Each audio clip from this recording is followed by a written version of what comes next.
kanti ngibhekile kwi-story yebo khona amadoda angempela lapha oShaka oNcamalala oJakobe noMbusi nina lutho vele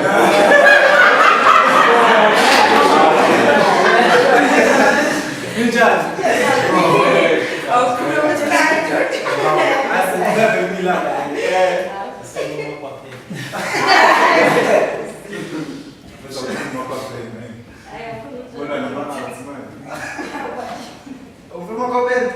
No. Hayi so bese ushaya sithi kwamanje ukufunda kwami mina bekufana nokuthi ngiyadlala. Mina usuku nemini bengalali ngilwa nelezibalo. Kodwa njalo makubuya ama scripts bekunombuzo ukuthi ubani lo. Lwesikhundleni sokubala abhala umbhalo. Phela mina ukubala bengingakwazi ngakho ke bengisichaza ngamagama isibalo.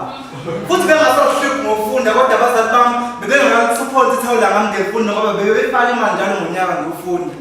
Mina njalo mangibuka umbhalo wephepha bufika umbhalo womqondo. Bengiba umfundi ngephepha nepeni mase ngiba uthisha ngomqondo. Amagama bengawabhala ngepeni ngoba isibizelo bengisibiza ngomqondo. Amagama okuqala kwisibizelo somqondo bethi mina nginakusasa. Ngakho ke anginakuphila kulo mhlaba kusasa. Phela la amagama kade eshiwo ihlobo bebesho bethi ngisidomu, ngisilolena, ngindlovu kayiphikisa cause bengithi izinkondlo ezongiphilisa bona bethi izibalo ezongiphilisa. Cha ngiyabalisa ngiyaphikisa angithi kuthiwa isasa sezandleni zami ngakho ke izona lezandla eziyobhala umbhalo ngekusasa lami phela le imfashini yami igift engayinika umdali wami ayikazi mawami angiqondile ukudelela izalo zakho kodwa ngiyazi bayakhuluma ngengane zakho ngibazwile bethi mina nginakusasa ngakho ke anginakuphila kulo mhlaba kusasa bathi impumelelo yakho iyagcina mhla uphumelela ukubeletha mina ke ngiyazikondla ngizobuyisa impumelelo engangiyifumbethe ngibelethe kuzobe ngathi inkukhu inqinye umlomo ubona phela ngiyazi izibalo zibalulekile kodwa kuthina sonke sibizele kusona